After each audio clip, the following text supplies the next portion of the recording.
আমার মা, আমার বোন, আমার ভাই যদি আমার বাসায় আসে, তাদেরকে তুমি অত্যাচার করো, তাদেরকে অপমান করে আমার বাসা থেকে বের করে দাও। তাই আমি ডিসিশন নিয়েছি, তোমাকে আমি উচিত শিক্ষা দেব। তাই আমি তোমাদের বাসায় যাই, তোমার বাবার সাথে কথা বলি। কিন্তু উনিও আমার কোনো কথা বিশ্বাস করেনি। আমি বলছি, বাবা, প্রতিনিয়ত আপনার মেয়ে আমার পরিবারে কাউকে সহ্য করতে পারে না, ওর সাথে আমি ভালো নেই।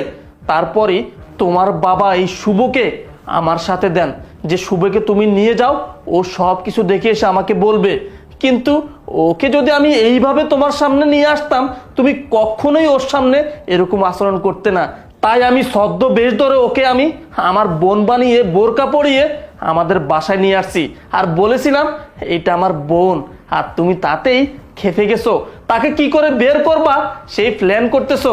আরে এই বেঈমান, তুই যে এতদিন ধরে এই বাড়িতে রাজত্ব করিস, তুই কি জানিস এই বাড়িটার মালিক আমি না, এই বাড়িটার মালিক আমার বাবা, আমার মা। আর তুই তাদেরকেই অপমান করেই যাচ্ছিস। কই, তারা তো কখনো বলেনি এটা তাদের বাড়ি। তুই কি বললি?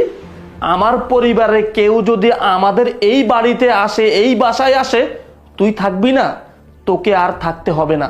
তুই তোর ভাইকে নিয়ে আমার এই বাসা থেকে এক্ষুনি বেরিয়ে যা, কারণ তোর মতো লোভী মেয়ে আমার বাড়িতে কোনো জায়গা নেই। যা, বেরিয়ে যা তুই। শুভ, তোমার বোনকে নিয়ে তুমি চলে যাও। না ভাই, আমি ওকে নিতে পারবো না, কারণ আমার পরিবার আমাদেরকে এই শিক্ষা দেয় নাই। তুই এখানে থাকবি না কই যাবি সেটা আমি জানি না, আমি চললাম, থাক তুই। শোনো, তুমি আমাকে ক্ষমা করে দাও প্লিজ। আমি এখন বুঝতে পারছি আমি এতদিন যা করেছি সব কিছু ভুল করেছি।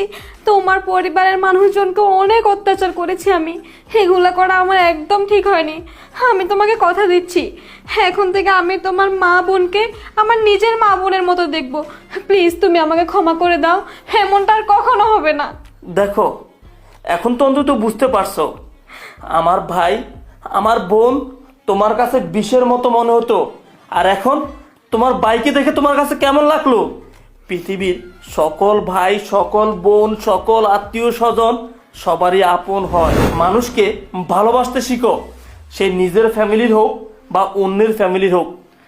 যাই হোক, তোমাকে আর কি বলবো, নিজের ভুল বুঝে যদি থাকতে পারো তাহলে আমার বাসায় থাকো, আর না হলে তুমি চলে যাও।